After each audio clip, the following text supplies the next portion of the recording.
સમજાય છે? શેના માટે ગયા? કે હરવા ફરવાને ગયા મોજો ઉડાડવા. હાલો,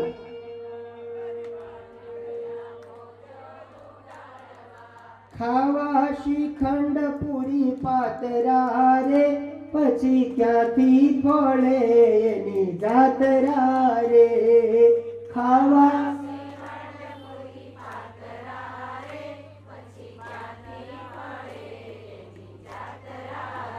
સમજાય છે?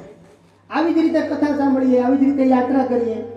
તો અહીંયા જન્મેજય રાજા પ્રશ્ન કરે છે કે મહારાજ, તીર્થની અંદર પણ બધાને ઝઘડો થાય, તીર્થની અંદર પણ મેં એવું સાંભળ્યું કે એક વખત વિશ્વામિત્ર અને વશિષ્ઠ બાપજી એ લોકોને પણ ઝઘડો થયેલો, તીર્થની અંદર ઝઘડો કરવો પડ્યો હતો. હવે ધ્યાન આપજો, બહુ મજાની કથા સ્ટાર્ટ થાય છે. હરિશ્ચંદ્ર રાજાની કથા. હવે હરિશ્ચંદ્રની બે કથા છે, એક તમને આજે સંભળાવું, એક તમને કાલે સંભળાવું. કેમ કે એક અહીંયા 6થા સ્કંદમાં આપી છે અને એક તો જગવિખ્યાત છે, એ 7મા સ્કંદમાં છે, એ કાલે. તો અહીંયા 6થા સ્કંદમાં જે કથા છે ને તમે લગભગ ક્યાંય નહીં સાંભળી હોય, એટલે એ હું તમને સંભળાવું. આવી જ વાત કહીને જન્મે જઈએ કે એક વખત વિશ્વામિત્ર અને વશિષ્ઠ બાપજી એમને બંનેને પણ તીર્થની અંદર ઝઘડો થયેલો. એટલે હવે આવો પ્રશ્ન પૂછે છે કે ઋષિ મુનિઓ હોવા છતાં એમને ઝઘડો કેમ થયેલો? એટલે એના અનુસંધાનની અંદર આ હરિશ્ચંદ્ર રાજાની કથા સંભળાવે છે. એક આપી છે 6થા સ્કંદમાં અને એક છે 7મા સ્કંદમાં. તો કે તીર્થની અંદર પણ મુનિઓ આવી રીતે લડે, ઝઘડે, પણ આ કથા મને તમને કંઈક ઉદ્બોધ આપે છે. એટલે અહીંયા એના માટે થઈ અને હરિશ્ચંદ્રને યાદ કર્યા છે કે હરિશ્ચંદ્ર રાજા અને વિશ્વામિત્રએ હરિશ્ચંદ્ર રાજાને બહુ જ દુઃખી કર્યો હોય, એની બહુ જ કસોટી કરી હોય. દેવી ભાગવત હરિશ્ચંદ્ર નૃપશ્રેષ્ઠ ત્રિશંકુ તનયઃ પુરા બભૂવ રવિવંશીયો રામચંદ્રસ્ય પૂર્વજઃ. આ હરિશ્ચંદ્ર કોણ હતા? દેવી ભાગવત એમ કહે છે કે સૂર્યવંશની અંદર એક રાજા થયા જેનું નામ આ હરિશ્ચંદ્ર રાજા. એની પત્નીનું નામ છે તારામતી. દેવી ભાગવતમાં લખ્યું છે સેવિયા, જેને આપણે તારામતી કહીએ છીએ. દેવી ભાગવતમાં એનું નામ બતાવ્યું છે સેવિયા. તમને જે યાદ રીતે તો આ સેવિયા તારામતી એ હરિશ્ચંદ્રની પત્ની છે. હરિશ્ચંદ્ર અને સેવિયાના વિવાહ થયા તારામતીના. ઘણો જ સમય વીત્યો પણ એને કઈ સંતાન છે. અને આ બાજુ શાસ્ત્રકારો એમ કહે છે કે જો તમારે સંતાન ન હોય, અપુત્રસ્ય ગતિર નાસ્તિ સ્વર્ગો નૈવચ નૈવચ. જ્યાં સુધી તમે તમારા વંશને એક વારસ અને એક પારસ, વારસ કહેતા સંતાન, વારસદાર એ ન આપો ત્યાં સુધી તમે પિતૃઓના ઋણમાંથી મુક્ત થતા. ઘણા લોકો એવું કરે, લગ્ન થઈ જાય ને એટલે 2-5 વર્ષ જો અન્યથા ન લેતા અને મારી વાત ઉપરથી ન જાય, જરાક મારી વાત ઉપર ચિંતન કરજો ઘરે જઈને કે દાદા આવું શું કામ બોલ્યા હતા એમ. ઘણા લોકો લગ્ન થઈ જાય ને પછી એમ કે અમારે 5 વર્ષ સુધી તો કોઈ પ્લાનિંગ જ નથી. હવે તમે બધા જાણો વાલા શેનું સમજાતું હોય તો વાંધો નથી, હું એનો વિરોધ નથી કરતો, પણ સમય સમયનું કામ કરે છે વાલા. જ્યારે સમય ઈશ્વરે સારો આપ્યો હોય ને, એક વસ્તુ યાદ રાખજો, જન્મ મૃત્યુ એ આપણા હાથની વસ્તુ નથી. ઘણા લોકો અમને પણ પૂછે કે દાદા ડોક્ટરે કીધું છે સિઝેરિયન, તો તમે મુહૂર્ત જોઈ દો. હું એનો વિરોધ નથી કરતો, પણ મારું તમને એવું કહેવાનું થાય છે કે ખરેખર ડોક્ટર જે કહે ને વાલા, એમાં પછી સાયન્સનો વિરોધ ન કરાય. આપણે ખરેખર ડોક્ટરની સાથે ચાલવું જ જોઈએ. એ કામ ડોક્ટરોનું છે એટલે એના માટે છોડી દેવું જોઈએ. સમજાય છે? એ આપણે આપણી ઉપર લેવાય, એ જે દિવસે ડોક્ટર કે એ જ પ્રમાણે કરવું. કારણ કે જન્મ આ શ્રીમંત સંસ્કાર છે ને એ આપણે પસંદ કરેલો પ્રસંગ છે, એ તો ઈશ્વરનો દીધેલો પ્રસંગ છે વાલા. જ્યારે ઈશ્વરની દયા થાય ત્યારે તમારી ઘરે પગલીનો પાડનાર, ખોળાનો ખૂંદનાર. સમજાય છે? એ તો આ જગદંબા જેની ઉપર રાજી થઈ જાય એને ક્યાંય માનતા કે બાધા રાખવી પડે અને એમને માતાજીની ઉપર દયા કરે. અને પછી 5 વર્ષ આપણે પ્લાનિંગ ન કરીએ અને 6 વર્ષે જ્યારે પ્લાનિંગ કરીએ ને ત્યારે એની અંદર આપણને ફાયદો થાય, પછી ડોક્ટર કે દવા લેવી પડશે. સમજાય છે? એવું નહીં કરવું જોઈએ. પછી સારી વાત તમારી દેવી ભાગવત ના પાડે છે. એની કોઈ સમય મર્યાદા હોય ને વાલા. સંતાન બારામાં બને ત્યાં સુધી જ્યારે ઈશ્વરના ઉપર છોડી દો આ બાબત. સમજાય છે? જન્મ એ આપણા હાથની વસ્તુ નથી. તમે કોઈને કોઈનું મૃત્યુ નિકટ સમયમાં આવ્યું હોય, આપણે એમ કહીએ કે બાપા 2 દી રોકાઈ જાવ ને બાપા, તો હું રોકાય? તમારો રોક્યો રોકાય? એ ઈશ્વરના હાથની વસ્તુ છે વાલા. હાનિ, લાભ, જસ, અબજસ, મરણ આ બધું કોના હાથ છે? એ તો ભગવાનને હાથ છે વાલા. જન્મ એ આપણા હાથની વસ્તુ નથી, એને તમે રોકી ન શકો. તો એ દેવી ભાગવત મને તમને શીખવાડે કે હરિશ્ચંદ્ર રાજા અને એના ધર્મપત્ની સેવિયા, જેને આપણે તારામતી કહીએ છીએ, આ હરિશ્ચંદ્ર રાજા એને કઈ સંતાન ન હતું. એટલે આ બાજુ હરિશ્ચંદ્ર રાજા વરુણ ભગવાનની ઉપાસના કરે છે. વરુણ ભગવાન એટલે દરિયાલાલ, જેનું દરિયા જેવું દિલ એનું નામ દરિયાલાલ. સમજાય તો? એટલે આજ વરુણ ભગવાન હરિશ્ચંદ્ર એ વરુણ ભગવાનની ઉપાસના કરે છે. એટલા માટે સાહિત્યકારો એમ કહે છે કે બધાયના ઘેરે જવું પણ લોભી માણસ પાસે બહુ બેસવું, એ દરિયા પાસે બેસવું, સમુદ્ર પાસે, દરિયા પાસે જઈને બેસવું. કેમ કે ઓલો ભૂગવાટા તો કરે, આપણી સામે વાતો તો કરે, તમને હોકારો તો દે, અને આપણે એમાંથી જઈએ. આપણે કંઈક દેવાનું આવે ત્યારે જ આપણો હાથ ખીચામાં ચોટી જાય. સમજાય છે? તો અહીંયા હરિશ્ચંદ્ર રાજા અને એની ધર્મપત્ની સેવિયા એ બંને વરુણ ભગવાનની ઉપાસના કરે છે. અને હરિશ્ચંદ્ર રાજા વરુણ ભગવાનની ઉપાસના કરતા હતા અને વરુણ ભગવાન પ્રગટ થયા, પ્રસન્ન થયા કે માંગો હરિશ્ચંદ્ર, તમારે શું જોઈએ છે? અને આ બાજુ આ હરિશ્ચંદ્ર ભગવાનની સામે વરુણ ભગવાન પ્રસન્ન થયા અને પછી હરિશ્ચંદ્ર માગે છે કે વરુણ દેવ દયા કરો, અમારે ત્યાં ગોળિયું બંધાય, અમારે ત્યાં પારણિયું બંધાય, અમારે પણ કઈ સંતાન નથી, માટે તમે દયા કરો. અને આ બાજુ વરુણ ભગવાને આશીર્વાદ આપ્યો કે તને સંતાન અવશ્ય થશે, પણ સંતાન જ્યારે થાય ત્યારે તારે નરમેધ યજ્ઞ કરવો પડશે. એટલે તારા જ સંતાનનું તારે બલિદાન આપવું પડશે, તો તારે દીકરો થાય, તો તારે સંતાન આવે. એટલે હરિશ્ચંદ્ર વિચાર કરવા લાગ્યો કે તેદીની વાત એના મનમાં એમ હશે ને કે તેદી જોયું જાય.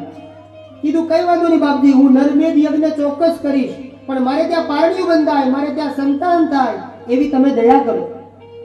અને આ બાજુ વરુણ દેવે તથાસ્તુ કીધું. અને આ બાજુ હરિશ્ચંદ્ર તૈયાર થયા નરમેધ યજ્ઞ કરવા માટે, હું નરમેધ યજ્ઞ કરીશ. થોડોક સમય વ્યતીત થયો, તારામતી ગર્ભવતી થયા અને આજ અયોધ્યાની અંદર આનંદ છવાઈ ગયો. અયોધ્યાની અંદર હરિશ્ચંદ્ર અને તારામતી એના 9 માસ પૂર્ણ થયા. આ 9 મહિના જ શું કામ એની કોઈને ખબર છે? તમને તો ખબર હોવી જ જોઈએ વાલા. આમાંથી ગરુડ પુરાણ કોને કોને સાંભળ્યું છે? ગરુડ પુરાણ તમે તો સાંભળ્યું જ હોય, તમારી બાજુ તો બહુ પ્રથા છે ગરુડ પુરાણની વાલા. આ ગરુડ પુરાણની અંદર આવે કે 9 જ મહિના શું કામ? 8 નહીં, 9 મહિને જ કેમ બાળકનો જન્મ થાય? 8 નહીં, 7 નહીં, 5 નહીં, અથવા 10 નહીં, 11 મહિના નહીં, 9 જ મહિને બાળકનો જન્મ કેમ થાય? એનો જવાબ ગરુડ મહાપુરાણમાં છે.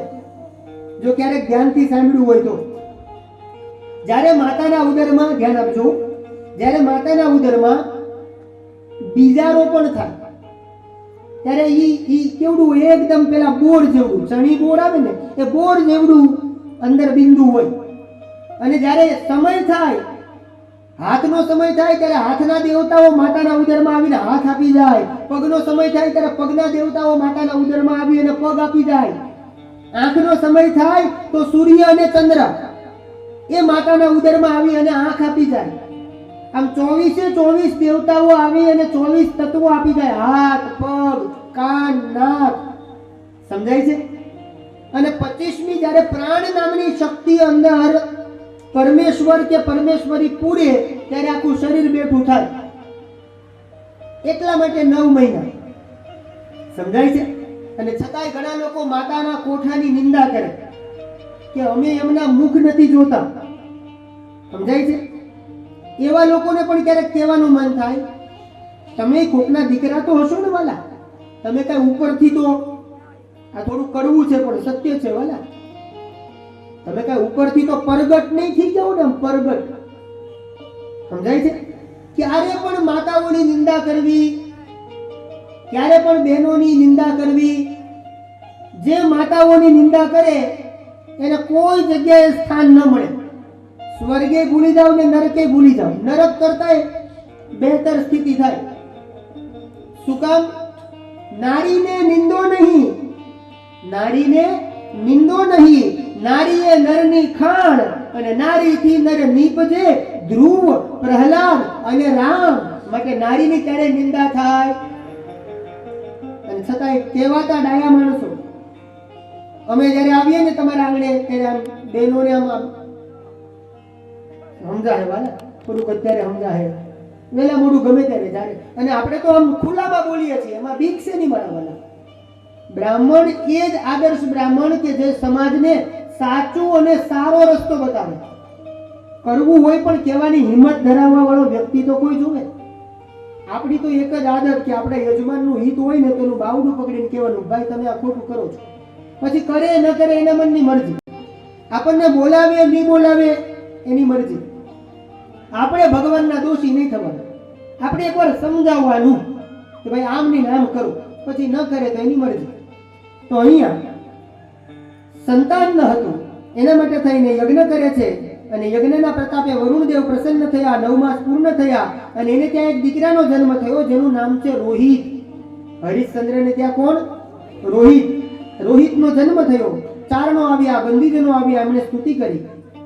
થોડોક સમય વ્યતીત થયો એટલે વરુણ ભગવાન પ્રસન્ન થયા કે હરિશ્ચંદ્ર, મેં તને કીધું તું તારે ત્યાં દીકરો આવે એટલે તું નરમેદ યજ્ઞ કરીશ.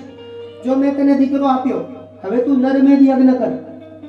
ત્યારે હરિશ્ચંદ્ર કહેવા લાગ્યા કે બાપજી હું ચોક્કસથી નરમેદ યજ્ઞ કરીશ, મારા બાળકનું બલિદાન આપીશ તમને, હું ના નહીં પાડું. પણ થોડોક સમય તો રૂકી જાઓ, મને હજી મારા બાળકના ચૂડાકરણ સંસ્કાર કરી દેવા દો. હજી તો મેં નામ જ પાડ્યું છે રોહિત, પણ એના ચૂડાકરણ સંસ્કાર કરવા દો, એને જનોય આપવા દો, યજ્ઞોપવિત કરવા દો, પછી તમે આવજો અને પછી હું નરમેદ યજ્ઞ કરીશ. આ બાજુ વરુણ ભગવાન કે કાંઈ વાંધો નહીં. આ બાજુ હરિશ્ચંદ્ર પછી રોહિત મોટા થયા અને એને જનોય આપવા માટે રોહિત 11 વર્ષના થયા. ગુરુદેવ વશિષ્ઠને બોલાવ્યા અને વશિષ્ઠ બાપજી આવીને યજ્ઞોપવિત સંસ્કાર કરે છે અને અયોધ્યાની અંદર તમામ બ્રાહ્મણોને આ હરિશ્ચંદ્ર રાજા દાન આપે છે. આ બાજુ રોહિત 11 વર્ષના થયા, જનોય આપી દીધી અને રોહિતને જ્યાં ખબર પડી કે આ મારા પિતા એ મારું બલિદાન આપી દેશે એટલે રોહિત જનોય પૂરી થઈ ગઈ ને એટલે રોહિત કુમાર પિતાનું ઘર છોડી અને વનમાં જતા રહ્યા. કથા બહુ મજાની છે. એ બલિદાનની ભીતિથી વનની અંદર જતા રહ્યા અને આ બાજુ વરુણ ભગવાન સમય ગયો એટલે આવ્યા પાછા. એ હરિશ્ચંદ્ર તું ક્યારે નરમેદ યજ્ઞ કરે છે? તો હરિશ્ચંદ્ર કે બાપજી મારે તો બલિદાન આપવું જ છે, મારે તો યજ્ઞ કરવો જ છે, પણ જુઓ ને દીકરો ભાગી ગયો, દીકરો વનમાં જતો રહ્યો, હવે પાછો આવે તો હું નરમેદ યજ્ઞ કરું ને. અને વરુણ ભગવાન ખીજાણા, હરિશ્ચંદ્ર તું વારંવાર મને બાના બતાવે છે, સાંભળ. હરિશ્ચંદ્ર ઉપર ક્રોધિત થયા છે વરુણ ભગવાન અને કહેવા લાગ્યા તું મને વારંવાર બાના બતાવે છે, જો તું નરમેદ યજ્ઞ નહીં કરે જા, મારો તને શ્રાપ છે કે તને જલોદર નામનો રોગ થશે. તને કેમ કે તે વચન ભંગ કર્યું છે, તું ફરી ગયો છે. આમ કરી લો પછી નરમેદ યજ્ઞ કરું, આમ કરું પછી નરમેદ યજ્ઞ કરું, તો જા તને જલોદર નામનો રોગ થશે. આ બાજુ હરિશ્ચંદ્ર વરુણ ભગવાન તો ગયા. હરિશ્ચંદ્રને ખબર પડી અને હરિશ્ચંદ્રને જલોદર નામનો સમય વ્યતીત થયો એટલે જલોદર નામનો રોગ થયો. આજે બહુ જ પીડા થાય છે હરિશ્ચંદ્રને, દુઃખી થાય છે આ માણસ. અનેક દર્દો, અનેક હકીમો, અનેક ડોક્ટરો પાસે જાય છે, કોઈ ઉપાય મળતો. આ બાજુ રોહિતને ખબર પડી કે મારા પિતાજી આવી રીતે દુઃખી થાય છે, ચાલ હું ઘરે જાઉં. જ્યાં ઘરે આવતો હતો તો નારદજી એને રોક્યો કે તારે ઘરે જવાની જરૂર, ત્યાં તું જઈશ તો તારા પિતા તારું બલિદાન આપી દેશે. નારદજી રોકે છે, સમજાવે છે. બીજી વખત ઇન્દ્ર મહારાજ આવ્યા. ઇન્દ્ર મહારાજ હરિશ્ચંદ્રના દીકરા રોહિતને રોકે છે, સમજાવે છે કે ઘરે ન જવાય. આ બાજુ વશિષ્ઠ બાપજી, હરિશ્ચંદ્ર ગભરાણો, કરવું શું? કેમ કે બહુ પીડા થાય છે. એટલે હરિશ્ચંદ્ર વશિષ્ઠ બાપજીને પૂછે છે કે હવે મારે શું કરવું જોઈએ? ત્યારે વશિષ્ઠ બાપજી એક રસ્તો બતાવે કે ધર્મશાસ્ત્રમાં તારો પુત્ર હોય એને જ પુત્ર કહેવાય એવું જરૂરી નથી. જો તારે યજ્ઞ કરવો હોય તો ક્રીત પુત્ર, અહીંયા શબ્દ વાપર્યો છે કે જેને વધારે દીકરાઓ હોય, જેને વધારે દીકરાઓ હોય અને એ સ્વેચ્છાએ જો એનું બલિદાન દેવા માંગતા હોય કે આ મારો એક દીકરો છે તો હું તમને આપી દઉં અને બદલામાં તમે જે માંગો કે હું તમને આપું, એને કહેવાય ક્રીત પુત્ર, ખરીદેલો પુત્ર. 8 પ્રકારના પુત્ર હોય છે. એક તો જેના થકી જે આપણે જેને જન્મ આપીએ તે, એ પણ આપણો પુત્ર કહેવાય. પછી ઘણીવાર એવું બને જન્મ કોઈક આપે અને નાનપણમાં જ માતા પિતાનો દેહાંત થાય અને પાલન અને પોષણ કોઈ બીજું કરે તો એ તમારા પુત્ર ગણાય, પણ એ પાલક પુત્ર. કેમ કે જન્મ તો કોઈ કે આપ્યો છે. પાલક પુત્ર, પોષણ પુત્ર, એમ આવે ક્રીત પુત્ર, ખરીદેલો દીકરો. એટલે વશિષ્ઠ બાપજીએ રસ્તો બતાવ્યો કે તું એક કામ કર, મૂળ તો તારે નરમેદ યજ્ઞ કરવો. બોલે હા, તો તું ક્રીત પુત્ર ખરીદી લે અને પછી નરમેદ યજ્ઞ કર. હવે જોજો, હવે આ બાજુ ધર્મશાસ્ત્રના નિયમ પ્રમાણે બીજાના પુત્રને ખરીદીને લાવી, ક્રીત પુત્ર લાવી અને તું બલિદાન આપ. આ વાત બધાને નહીં સમજાયું. એ તો જેનો દીકરો મોટો થયો હોય અને અમુક ઉંમર સુધી દીકરો તમારી સાથે રહે અને પછી એવા દીકરાનું જ્યારે તમારે બલિદાન દેવાનો વારો આવે ત્યારે તમને આ કથા સમજાય. આ બાબત બધાને નથી સમજાતી.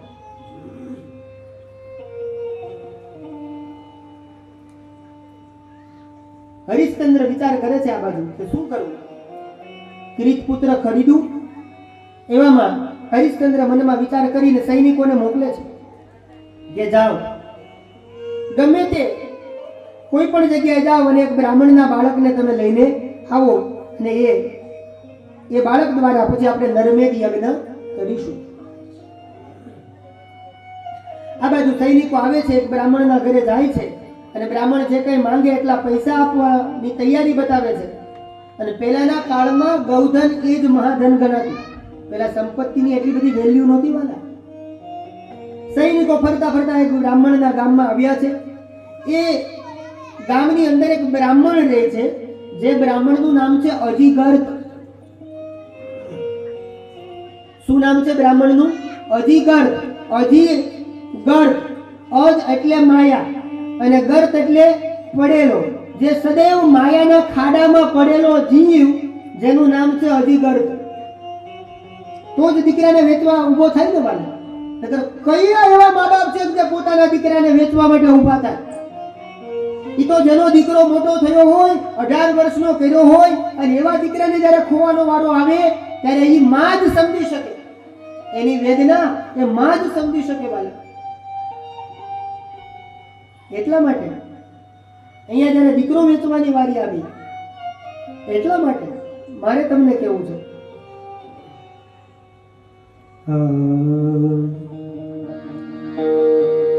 કે મારો લાડકવાયો, બહુ મજાનું પદ છે કે મારો લાડકવાયો મૂકી ગયો મને એકલી. મારો લાડકવાયો મૂકી ગયો મને મારો લાડકવાયો મૂકી ગયો મને એકલી. મારો લાડ કહેવાયો મૂકી ગઈ મને જળવિના જુરે માછલડી જળવિના જુરે માછલડી જળવિના જુરે માછલડી જળવિના જુરે માછલડી દયાન આવી એટલી મને મૂકી ગયો તું એકલી. મારો લાડકવાયો મૂકી ગયો મને એકલી. મારો લાડ કહેવાયો મૂકી ગયો મને એકલી.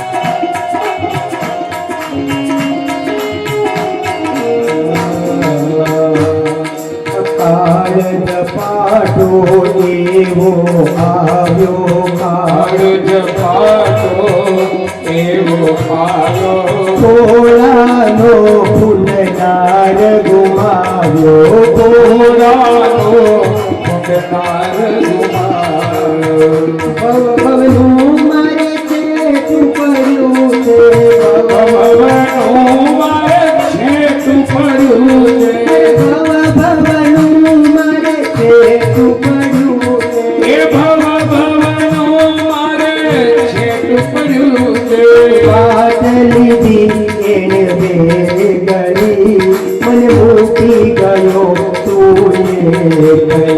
ઓ મારો લાડ કહેવાયો મૂકી ગયો મને એકલી. મારો લાડકવાયો મૂકી ગયો મને એકલી. એ મને લાડ કહેવાયો મૂકી ગયો મને એકલી.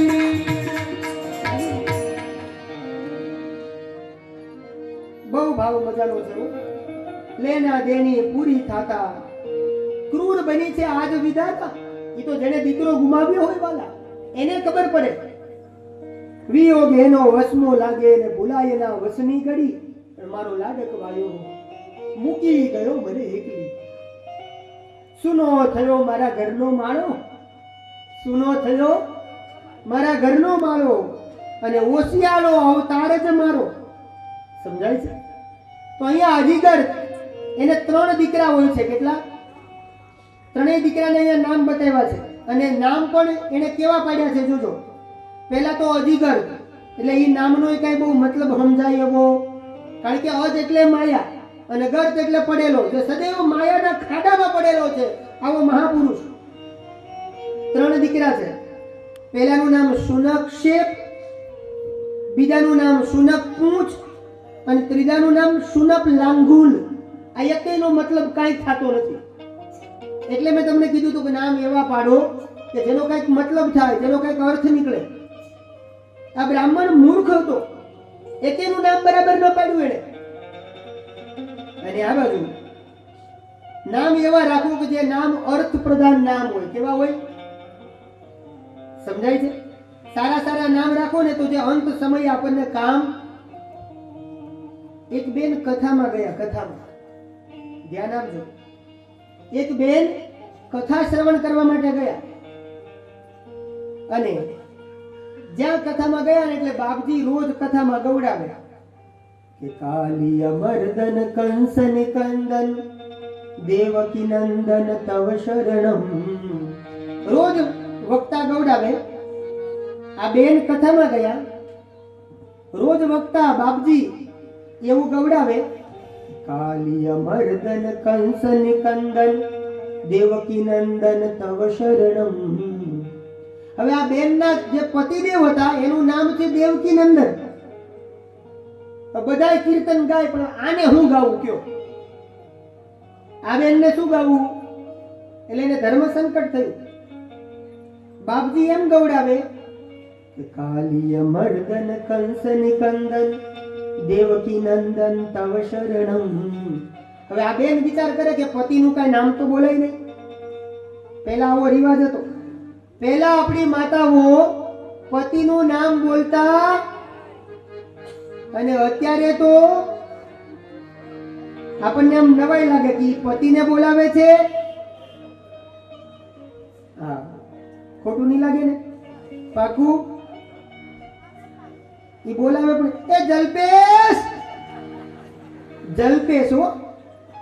હા, આમ સમજાય ને? અથવા તો જન્મેશ.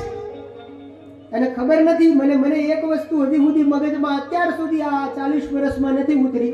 તમને જો કદાચ કોઈને ઉતરી હોય તો મને કહેજો. આ અવાજ એવો છે કે જલ્પેશ હોય તોય ભલે, જન્મેશ હોય તોય ભલે, એ ગમે એ કામ કરતો હોય અને તરત આમ સબડા બડબડ બડબડ બડબડ દોડવા લાગે. ખબર નહીં, આમ મજબૂતાઈ વાળો અવાજ હશે નહીં, આમ ભારે અવાજ હશે. આ તો જ એવું થતું હશે. તમે વિચાર તો કરો, નારીની અંદર કેટલી તાકાત બોલો. પુરુષ જ્યારે પરણવા જાય, શબ્દ સમજજો, પુરુષ જ્યારે લગ્નમાં જાય ત્યારે આખી જાનને સાથે લઈને જાય. બહુ સમજદાર હો ભાઈ, પલસાણા વાળા બહુ સમજદાર ભાઈ. પુરુષ જ્યારે પરણવા માટે જાય તો આખી જાનને સાથે લઈને જાય. તમે વિચાર કરો કે આ નારીની અંદર કેટલી તાકાત. આવે ત્યારે એકલી બધાને હાલો. સમજાય છે? સમજાય. જીનો જોક્સ છે વાલા, જીનો. એટલે ઘડી કરે લાઈટ થાય. પેલી ટ્યુબલાઇટ હોય ને, ટ્યુબલાઇટ, એમાં ઘણી વાર ચોક બદલ. જો કે હવે તો એ ટ્યુબલાઇટ ગઈ, આમ લબુક ઝબુક લબુક, અજય કુમાર બરાબર ને, લબુક ઝબુક થતી હોય લાઈટ. આટલી નારીની તાકાત છે બોલો. હું તમને ઉદાહરણ આપું, બોલો. આમાંથી કોઈ પણ બેન, જો અન્યથા નહીં લેતા હો તો સમજાવું, આમાંથી બેનમાં, નારીમાં કેટલી તાકાત બોલો. આમાંથી કોઈ પણ પતિ ને પત્ની સાથે કથા સાંભળવા માટે આવ્યા હોય ને, તો કોઈ પણ બેન આમાંથી ઉઠીને બહાર જાય ને એટલે પેલાને કેવું ન પડે, ઈ પાછળ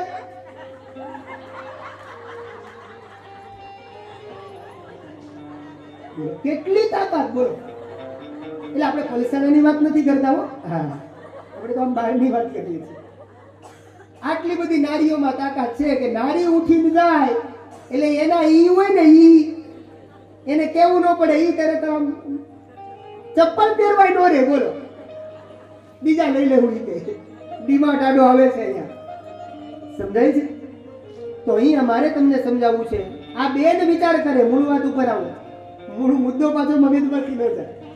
આ બેન કથામાં ગયા, પેલા વક્તા બાપજી ગવડાવે કે કાલિય મર્દન કંસની કંદન દેવકી નંદન તવ શરણમ. હવે આ બેન ગાય, તેનું નામ હતું ચંપા. કોઈનું હોય તો માફ કરજો. એટલે આ બાપજી એમ ગવડાવે કે કાલિય મર્દન કંસની કંદન દેવકી નંદન તવ શરણમ. અને આ બેન શું ગાય? કાલિય મર્દન કંસની કંદન ચંપા કે પાપા તવ શરણમ. સમજાય છે? એટલે પહેલાના સમયમાં આપણી ભારત વર્ષની આર્ય નારી એના પતિદેવનું નામ લેતી. શું કામ? કેમ કે આપણને જે બહુ વાલા હોય ને વાલા, એનું ક્યારેય નામ લેવાય. કારણ કે જેનું નામ છે એનો નાશ. એટલા માટે આપણે નામ લેતા. એટલે જો તમને તમારા પતિ વાલા હોય તો એનું નામ લેવું. ઘણા તો પછી હુલામણા પાડ્યા હોય, આપણે એમાં જાવું. સમજાય છે? હા, તમે એમ કહો કે ભાઈ લાલુના પપ્પા, તો ઈ ચાલે. હા, ઘણા તો આમાં પેટ ને એમને, શોટ ને એમને. ઓ એમ કે ભાઈ આ કલ્પેશભાઈ હિંમત આપે છે, ઈ એમ કે એમ હોય એમ કે સમજાય છે? તમારે નહીં, અમારે કેવું, અમારે ઘરે બધાને એવું જ હોય કલ્પેશભાઈ. તો આપણે બે ભારું છે ને ભોળા છીએ, આપણે કહી દઈએ છીએ અને આ લોકો બધા મજબૂત છે, કોઈ બોલતું નથી. આપણે એમ જ હોય.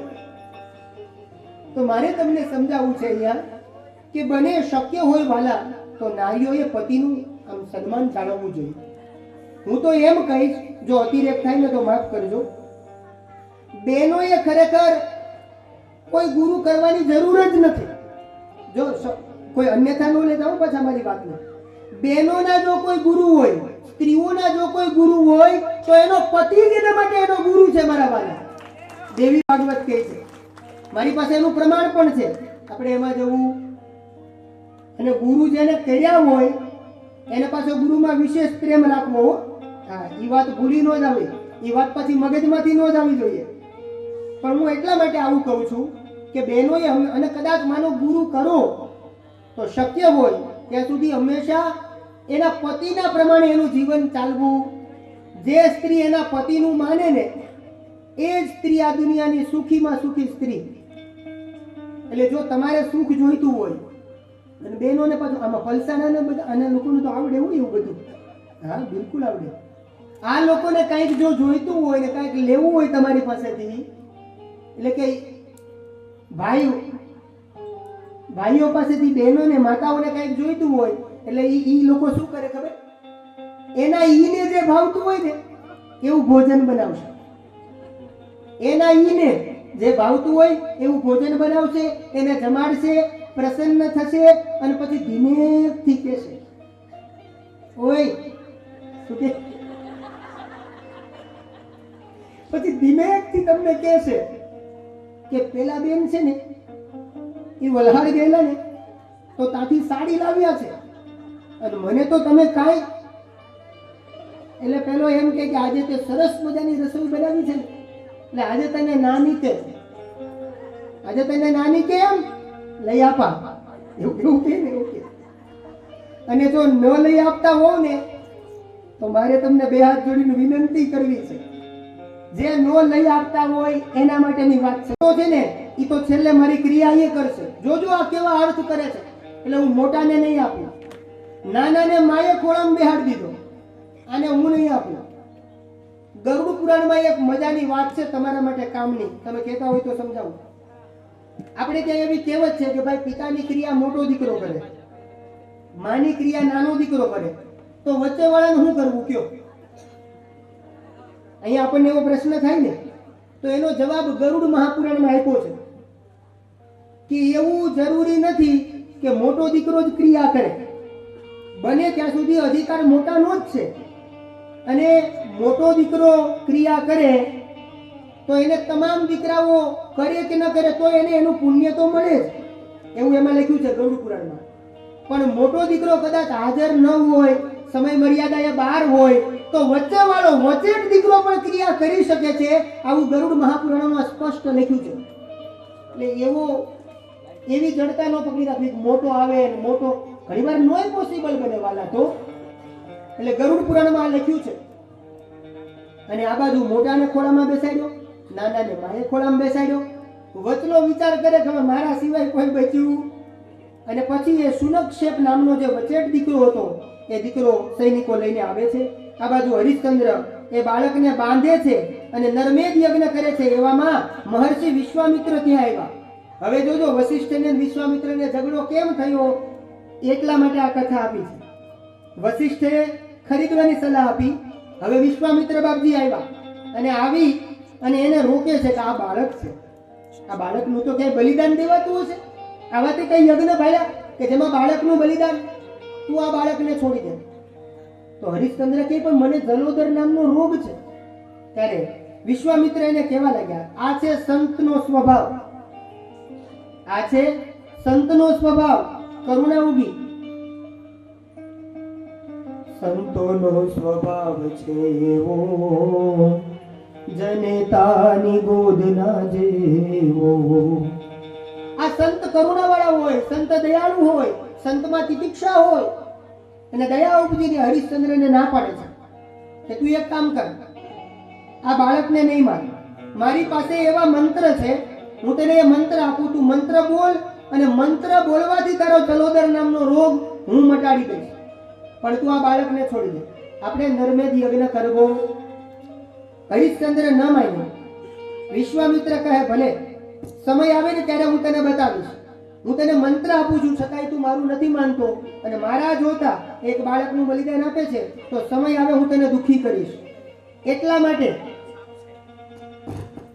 હરિશ્ચંદ્રની માઠી પરિસ્થિતિ આવી અને આ બાજુ હરિશ્ચંદ્રએ ગાંઠ વાળી લીધી કે સમય આવશે ને ત્યારે હું તને કષ્ટ આપીશ, હું દેખાડી દઈશ તને. અને વિશ્વામિત્ર પેલા બાળકને કહે છે કે તું એક કામ કર, લે હું તને મંત્ર આપું છું. આ મંત્ર વરુણ ભગવાનનો છે, તું આ મંત્રના જાપ કર, વરુણ ભગવાન પ્રસન્ન થાય તો તારે મરવું પડે. અને આ બાજુ આ બાળક જીમી બાલક કહતો તની ભાષા સુનત મુદિત મન પીતુ અરુ માતા. જેમ એક નાનો એવો બાળક કાલું ઘેરું બોલે અને મા બાપ રાજી થાય, એમાં જ આ બાળકની પ્રાર્થના સાંભળી અને વરુણ ભગવાન પ્રસન્ન થયા. અને એની પ્રાર્થનાના કારણે વરુણ ભગવાન એ બાળકને કહેવા લાગ્યા, હરિશ્ચંદ્રને કીધું કે જા, હું તને મારી શરતમાંથી મુક્ત કરું છું, પણ તું આ બાળકને મારીશ. બાળકને મુક્ત કર્યો, શાપમાંથી હરિશ્ચંદ્રને મુક્ત કર્યો. આ બાળક સુનક્ષેપ નામનો બાળક એને મુક્ત કર્યો. પછી હવે બાળકનું શું કરવું? કોઈએ કીધું હરિશ્ચંદ્રને આપો. વશિષ્ઠ ના પાડે છે કે હરિશ્ચંદ્રએ ખરીદેલો છે એટલે ઈ ન રાખી શકે હવે.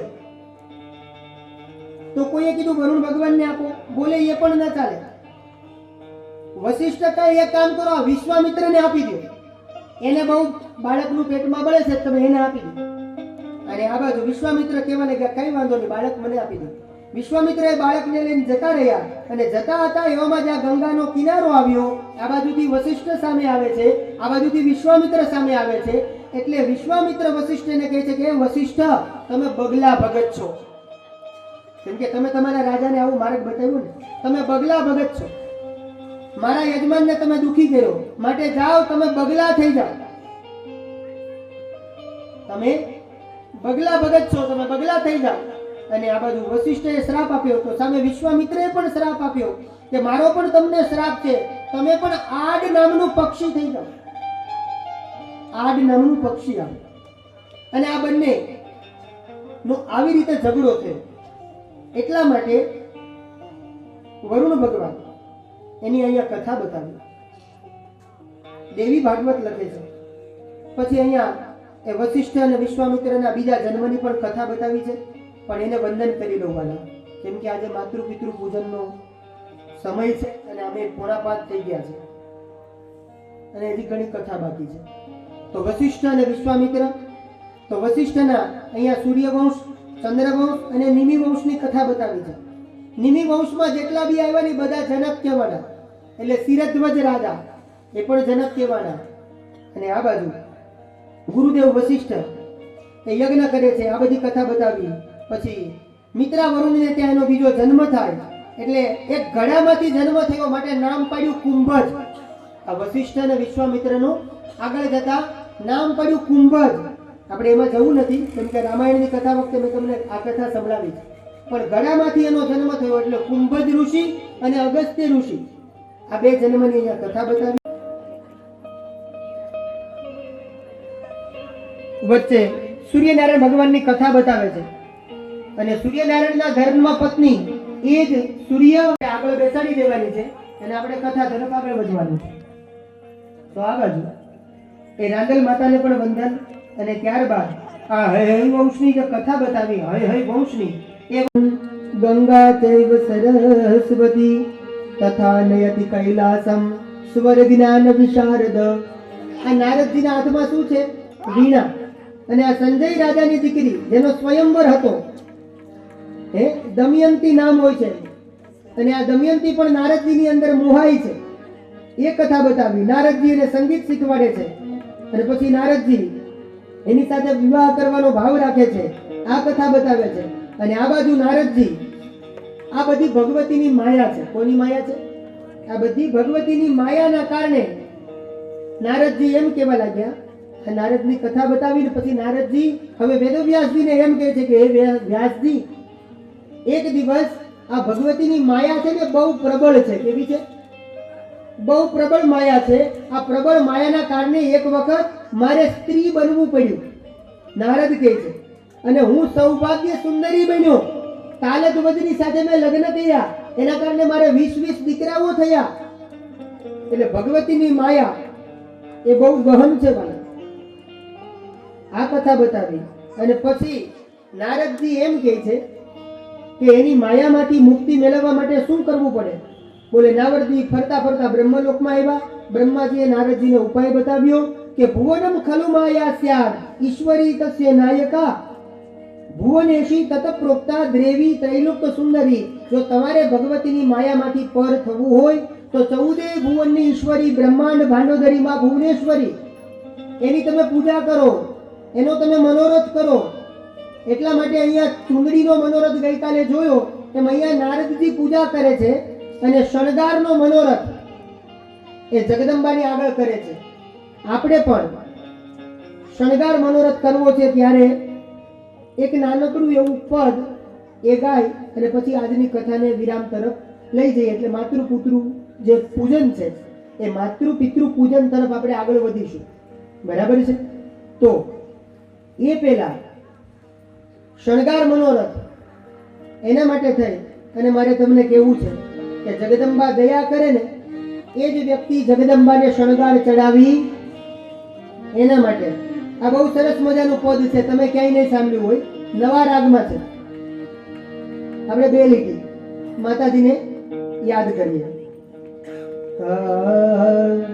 તે માના ડુંગરામાં બોલે મોર જય અંબે મૈયા. માતા ડુંગરામાં બોલે મોર જય અંબે મૈયા. માના ડુંગરામાં બોલે મોર જય અંબે મૈયા. મારા ડુંગરામાં બોલે મોર જય અંબે મૈયા. એનો ગાજે મીઠો શોર જય અંબે મૈયા. એનો ગાજે મીઠો શોર જય અંબે મૈયા.